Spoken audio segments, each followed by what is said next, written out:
hablar de ese y otros temas estamos con William Paco Castillo, abogado del expresidente Pedro Castillo. Buenos días y bienvenido Mañana al Día. Muchas gracias, Melissa. Buenos días. A sus órdenes. Usted es el abogado número, ¿qué número, digamos, de abogado es desde que inició? El uno. Yo tengo 26 abogados aproximadamente. Eran ¿Sería 26. usted el 26? No, eran 27. 26 y hay una nueva cuenta donde yo aparezco como el uno o el principal y debajo mío los demás que... Los 26 anteriores. No, hay uno más. Hay uno más y un asistente. Entonces, en realidad en este momento se ha reestructurado la defensa y hay un solo abogado, el principal, que está hablando, y hay otro abogado que maneja un caso específico y un asistente o interconsult. Lo que pasa es que muchos quisiéramos entender por qué tantos cambios en la defensa del expresidente Pedro Castillo. ¿Por qué no se sostiene, digamos, un abogado viendo casos tan graves como el de rebelión? ¿Qué es lo que pasa? Mire, Melissa, ¿qué es lo que ha venido pasando? La misma pregunta que usted se hace es la pregunta que yo me he hecho porque estoy, creo que menos de un mes en la defensa.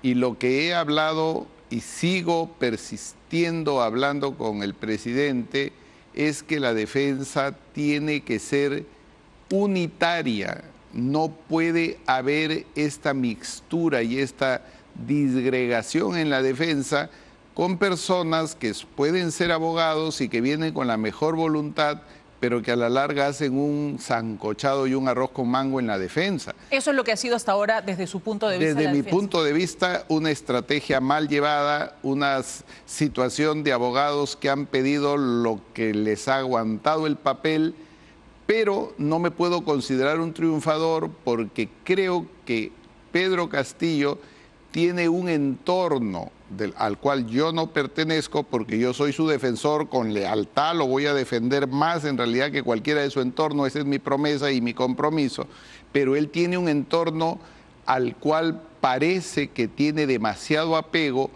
y esta situación hace que no tenga esa unidad monolítica en cuanto a su defensa. Esa es mi apreciación.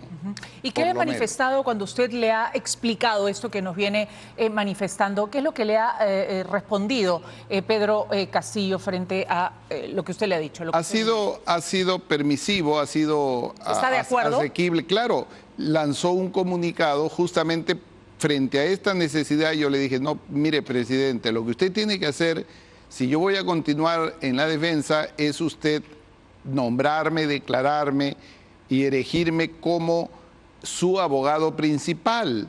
Y eso es lo que hizo. Lanzó un comunicado y dijo, mi abogado y mi vocero es el doctor Paco Castillo y por eso yo soy el abogado principal y el vocero por decisión de él y hasta que él lo decida. ¿Y qué pasaría con Walter Ayala? Me parece que venía apoyándolo, no sé si en este o en otros delitos. Walter Ayala, el exministro, es un abogado, yo le tengo mucho aprecio, ha sido mi alumno, y entonces él no ha sido un defensor de la lid penal en sí, ha sido un defensor de carácter administrativo. Creo que le ha estado viendo el tema de la remuneración sin éxito, pero entiendo también que hay ahí una apelación. Con él, por ejemplo, es uno de los abogados con los cuales últimamente estoy en coordinación y me parece para mí realmente el más dialogante y vuelvo a repetir, será que tengo un concepto especial de él. ¿Y con qué otros abogados va a seguir trabajando el expresidente Pedro Castillo? Está trabajando con un doctor que es el doctor Luis Walter Medrano. No tengo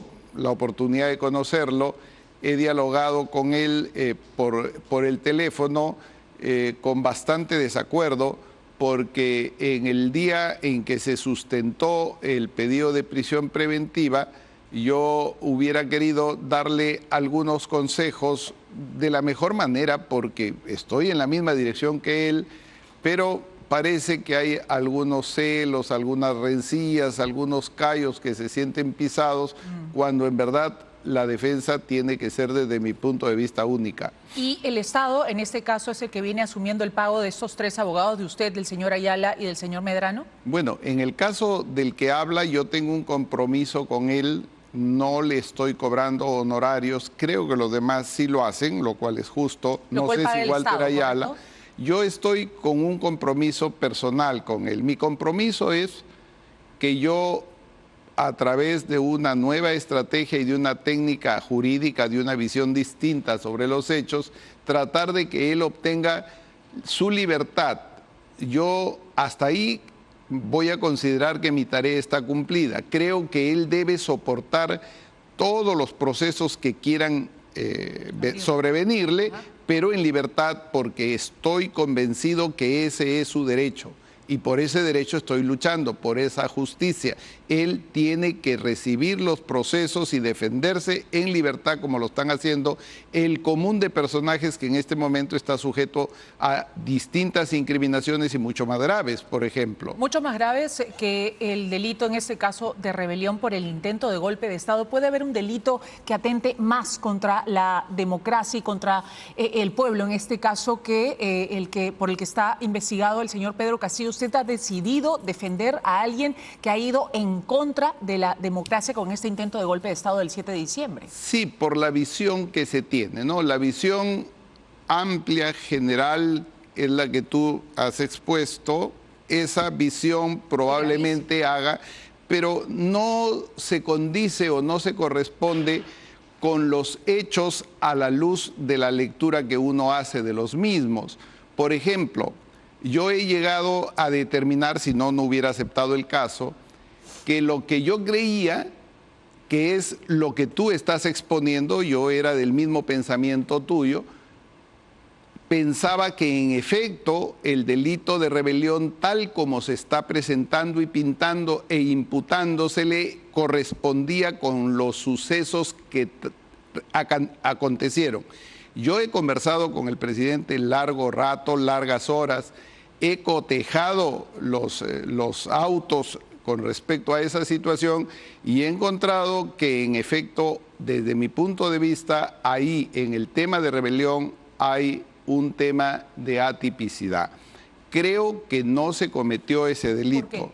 ¿Por qué? Porque para poder rebelarse contra este sistema que tú llamas el más gravísimo, y probablemente lo sea, no vamos a entrar a esa discusión, pero para eso se necesitan elementos de objetividad. Yo no puedo decir que estoy alzándome en armas cuando solamente tengo un papel que la prensa con gran criterio lo presenta continuamente, incluso temblorosamente, cuando no hay probada una conspiración, cuando el Congreso nunca dejó de funcionar, cuando ¿quién se levantó en armas? Absolutamente nadie. Que no se llegara a concretar, en este caso, el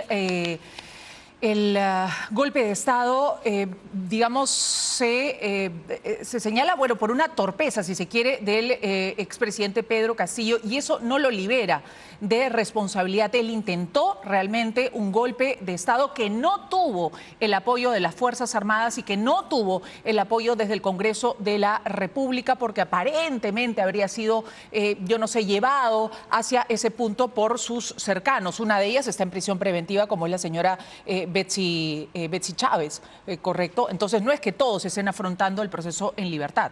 Mira, yo siempre le he creído a todas las personas que me ha tocado defender cuando en el secreto profesional y en la intimidad del diálogo conversamos acerca de su incriminación. Un día hablé, me acuerdo, con Alberto Fujimori y le dije, ¿usted es culpable de Diario Chicha? Me dijo no, y lo defendí y salió absuelto, porque creo en su versión.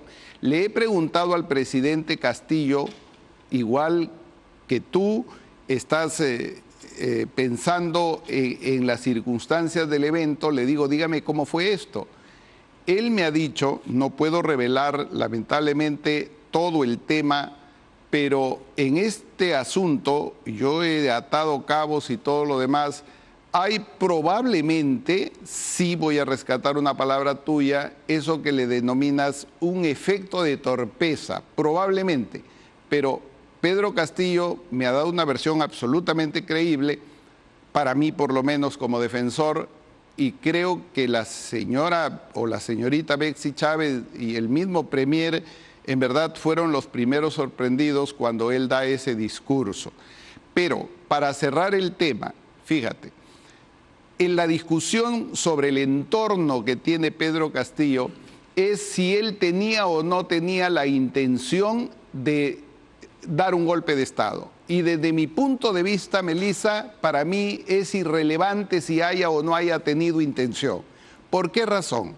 Porque fíjate, tú puedes tener la intención dentro del aspecto subjetivo de tu persona de matar a un sujeto y vas con el arma y disparas contra ese sujeto o contra esa persona, pero resulta que cuando tú le vacías la caserina, el tipo ya está muerto. Eso es lo que se llama una tentativa inidónea o un delito imposible, porque no puedes matar a un muerto. Entonces, si no reúnes los elementos de tipicidad frente a la idoneidad del medio que estás empleando, no puedes imputarle delito Correcto. o comisión delictiva a nadie. Pero no solamente hubo intención, sino también hubo ejecución del golpe de Estado, que está además televisada a través de este mensaje a la nación, que como digo, después de eso los efectos no hubo los efectos tales porque no tuvo el respaldo ya de las Fuerzas Armadas o del Congreso de la República o de los actores políticos que tendrían que haberlo seguido. Pero eso no significa que no lo ejecutara. No, justamente ahí está el tema. Fíjate, el delito tiene un camino que técnicamente se llama iter criminis. Cuando se comete un delito hay un proceso en el agente. El primer proceso es lo que nace en la cabeza, la ideación, la propia deliberación y luego la resolución, los actos preparatorios y la ejecución. En realidad es la visión que tú tienes y la respeto, porque yo no voy a defender a rajatabla ni contradecir la visión. Lo que voy a hacer técnicamente y jurídicamente es demostrar que no existe desde un punto de vista estrictamente técnico-jurídico ese acto de ejecución. Ahora, porque el Congreso nunca cerró. No es mi visión, sino que yo hablo en base a los hechos, lo que ocurrió el 7 de diciembre y lo que todos vimos a través de... Pero no vimos al Congreso cerrado, el Congreso siguió sesionando, el Congreso lo vacó. Hubo la orden de cerrar el Congreso, bueno, hubo la orden de intervenir a las principales instituciones democráticas. Sin elementos típicos, porque justamente el acto de ejecución era si el Congreso... Haz un recuerdo y un repaso con el golpe de Vizcarra. Y lo que tuvimos después, estas manifestaciones violentas digamos, buscaban apoyar al expresidente Pedro Castillo y donde murieron 50 peruanos, que son responsabilidades por las que el actual gobierno tendrá que responder en su momento y esperemos que así sea. Sin embargo, hubo un azuzamiento de parte de personas, organizaciones allegadas a Pedro Castillo. Bueno, nuevamente me encanta cuando tengo, y eso ha sucedido siempre en las aulas universitarias, cuando tengo a una persona con una idea distinta a la mía. Yo creo que el tema del azuzamiento es una situación, primero, post-delictiva si hubiera delito. Ajá. Pero él en ningún momento en el discurso o en el mensaje dice, pueblo, levántense, apoyen. Entonces, si los adeptos o la gente que lo sigue sale en alguna manifestación, eso es un tema coyuntural, colateral, que no se condice o no tiene nada que ver con el núcleo mismo de lo que se le está imputando. ¿En qué situación está la familia del señor Pedro Castillo en México? Yo no sé cómo está la familia, pero el personaje lo veo sufriendo continuamente. Y eso es natural. Llega el Día del Padre, él tiene como todos los padres, mucho amor, mucha pena, mucha tristeza, sobre todo por la niña que parece que es la niña de sus ojos, diremos, y por el hijo. Obviamente también por la mamá, pero él tiene mucho pesar por la lejanía con los hijos. ¿No se comunica, no tiene ningún tipo de comunicación con su familia? No me ha dicho que se comunica, pero tiene que estar sufriendo frente a esta separación, ¿no? Y es cierto que están viviendo, digamos, una vida bastante privilegiada en México. ¿La familia le ha podido manifestar algo al expresidente Castillo? Me ha dicho que yo no creo que tenga una vida privilegiada un inmigrante. Yo he sido inmigrante, ojalá la tuviera, pero eso, si tiene buena vida, si está entre lujos y viviendo, sobre todo qué bueno, ¿no? Debemos de alegrarnos, tenemos que apenarnos que una familia esté padeciendo hambre. De que la situación de su familia cambie con el cambio de gobierno y con la asunción, en este caso, de la señora Sheinbaum? No hemos conversado en esto, porque esto se ha producido en estos últimos días. Yo hoy día pienso ir a ver al presidente al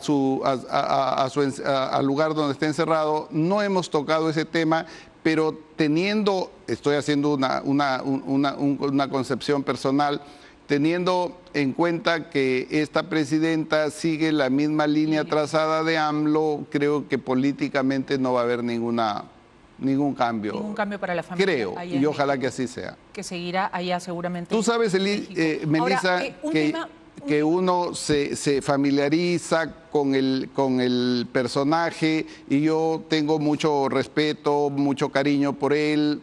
Estoy dentro de la cercanía de personas que él tiene y por eso mi concepto es probablemente muy proteccionista frente al que ya no es personaje y es un árbol caído, ¿no? Hasta que cambie, digamos, de opinión el expresidente Pedro Castillo en relación a su defensa. Digamos, si han habido 26 abogados antes, ¿por qué no podría haber 27 o 28? Sí, digamos, es posible, pero eso no me preocupa a mí porque no estoy sujeto a un contrato y correcto, entonces no hay problema para mí. Señalado por la fiscal que viene viendo el caso y que ha pedido y que ha logrado en todo caso estos 14 meses de extensión contra Pedro Castillo de prisión preventiva, ha señalado un tema de obstrucción y ella considera que tantos cambios de abogado corresponden a una obstrucción y una falta de seriedad de parte de Pedro Castillo. La fiscal tiene en un análisis razón en algún punto, pero en la mayoría de puntos, desde mi punto de vista, también valga la redundancia con el punto, no tiene razón. Fíjate, sí debe ser cierto que el hecho de haber tenido 26 abogados y estos abogados haber hecho un trajín desmesurado de las formas procesales podría de alguna manera ser tomado como una situación de entorpecer y pedir y solicitar lo insolicitable, por decirlo. Correcto. En eso podríamos decirle que la fiscal, punto para ella. Pero en lo que no tiene razón y en lo que no existe ningún asidero legal es en que se le intente imputar al presidente Pedro Castillo que él se le prolonga la prisión preventiva porque él iba a asilarse a la Embajada de México. Exacto. ¿Por qué razón? Porque ahora lo Pedro Castillo. Claro, Pedro Castillo dice que él en ningún momento iba a asilarse. Pero le ordena al chofer que lo lleve justamente a la Embajada de México. Sí, probablemente, vamos a suponer que no le creemos, ¿ya? Vamos a suponer que yo estoy en tu línea y digo que él nos está engañando. Pero el hecho, en la hipótesis negada, que él hubiera solicitado un asilo, es su derecho. Y por un derecho legítimo, por el ejercicio de un derecho, nadie puede ser incriminado y menos postergada su prisión. Pero por huir de la justicia después de un delito, de cometer un posible delito, sí. Muchas gracias al señor William Paco Castillo por estar esta mañana con nosotros, el nuevo abogado de Pedro Castillo.